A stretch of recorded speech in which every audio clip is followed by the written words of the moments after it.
I never imagined that this South Lake Union could happen. It's the complete marriage of Seattle's history, of its legacy, of its heritage, and of everything that it's becoming. It's maybe once in a lifetime where you have that opportunity to create something like this and to do it well. I would describe South Lake Union as a vibrant, energetic hub for one of the most important clusters of Seattle's economy. Technology, biosciences, the University of Washington.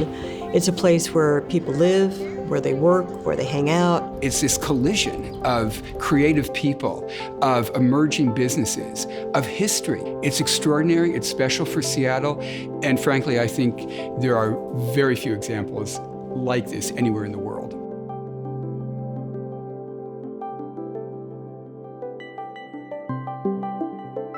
This was the one urban center that really didn't have much development happening. It was zoned primarily for industrial and manufacturing and very little residential because residential wasn't allowed when the zoning changed in the 50s. This was a kind of a backyard for the city, almost a forgotten area. It was warehouses and repair shops and car dealerships. It was one of the deadest parts of Seattle, even though it was just north of downtown.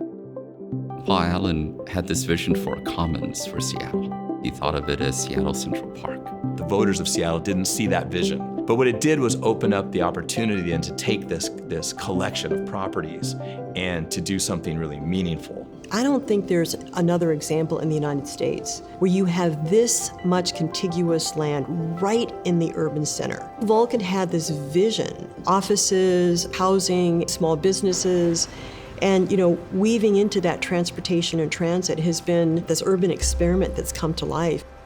Many people have different views of what a place should be, and it's hard to build consensus. Anytime people start talking about change, people get skeptical about what it might be. But Vulcan worked not only with the city, but with the community. The ability to work with public officials, the ability to work with community, and try to weave a coherent whole out of very divergent opinions and legitimate perspectives. I can remember early days as we were doing our project that I would sit down at a table with Vulcan, representatives of some of their bigger business clients, and some of the local merchants, and we talked together about what this neighborhood could be. I think that spirit of inclusion, of collaboration and cooperation are values that Vulcan brought to the table and really made hallmarks of how work gets done in South Lake Union.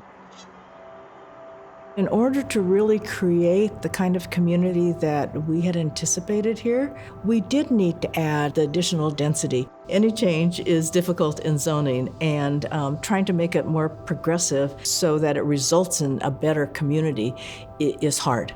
I don't think we would have been able to create all that happened out here without a private entity that was willing to work with the city that can be slow and deliberate and whatever, but kind of push us along to make things happen.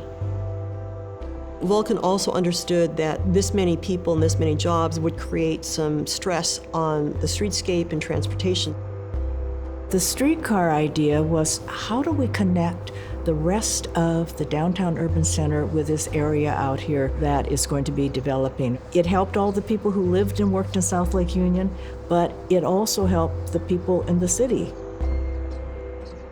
South Lake Union first appeared on our radar in about 2005. We were outgrowing our existing locations. People asked Jeff Bezos, when will we all be together? And he said, well, I want us to stay in Seattle, so go see what's out there.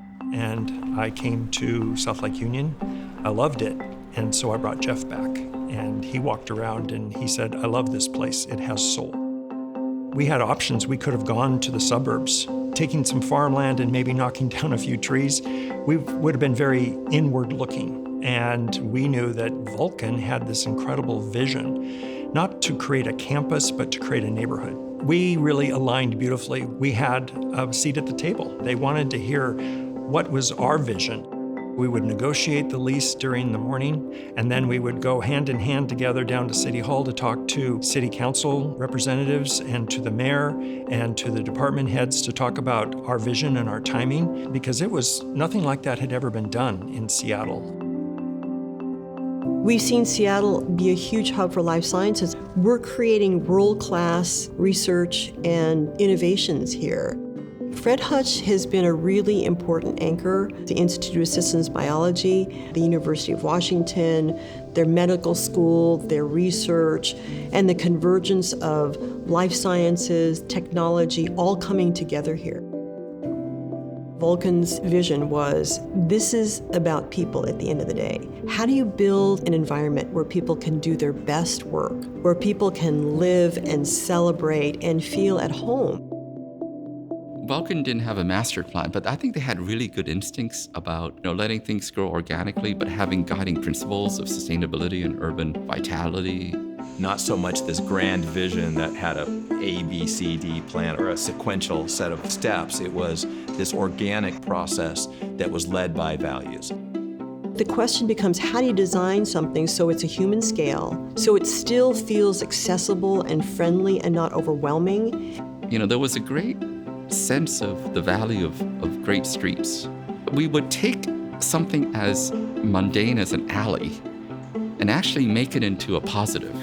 We've also created a number of connections, through the block, but they weren't straight. They meandered. You light the spaces really well. You allow this porosity at the street level. There's attentiveness to the landscape, to the pedestrian experience that you can actually weave your way through little nooks and crannies. And there's such great public art. A private developer who committed to a public amenity. Very unusual, but it has been critical to the development of a wonderful, livable neighborhood here. You can't go more than a block without seeing something that gives you pause, makes you look up, makes you laugh in some cases, makes you reflect. And being able to go to South Lake Union Park and see the kids do their little miniature boats in the summer, see the farmers market, walk around the lake. It's an amazing jewel right in the middle of an urban core. You want to create this layering of different experiences and different types of spaces and think across multiple blocks in a more unified way. They're not cookie cutter, but they are around a theme. The genius of architects and designers are that the best ones look at how people work and how they thrive, and they design spaces around that. Vulcan started talking about sustainable development, which most people weren't talking about yet. We ended up, designing buildings that were LEED certified before it was cool, thinking that, back even in the late 90s, conserving energy and water was going to be a big deal. When you mix where people live and work, what's interesting is what happens at the edges, what happens at the seam.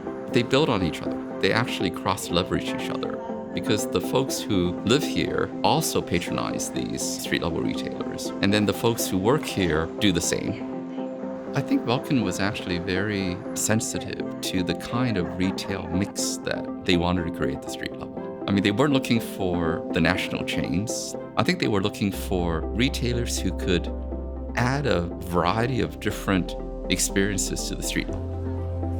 We were one of the first restaurants to open in South Lake Union, and Vulcan from the very beginning were there not only as a landlord, but as a friend.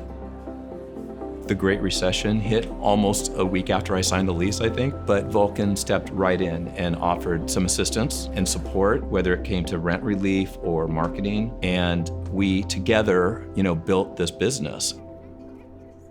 What is really important in a complete neighborhood is it can't be just for a certain type of person, a certain income level.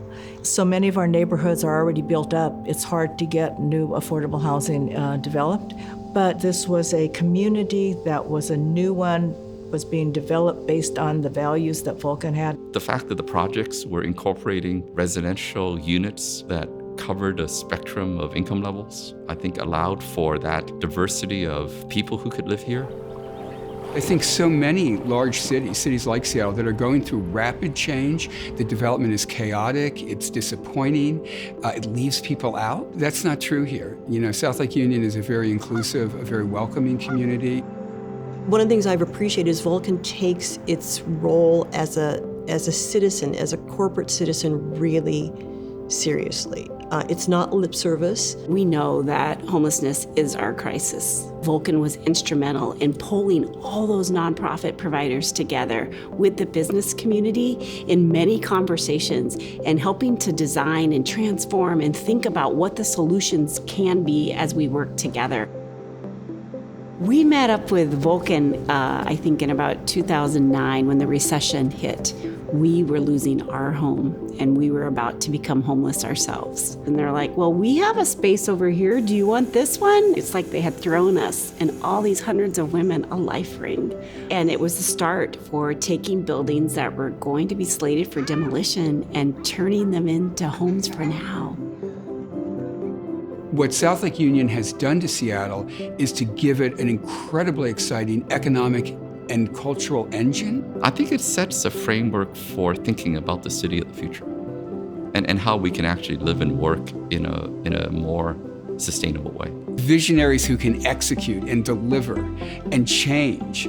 That's remarkable. And that to me is what is so special about Vulcan, that they brought a big view of what could be, and then they brought the resources and the expertise to actually make that happen. They wanted to create a community for all and worked with the community in the city to make it happen. They made it happen, and they made it happen over a long period of time, on the one hand, but at the same time relatively quickly, if you think about 2 decades to transform a city. It's a sense that we know where we're going.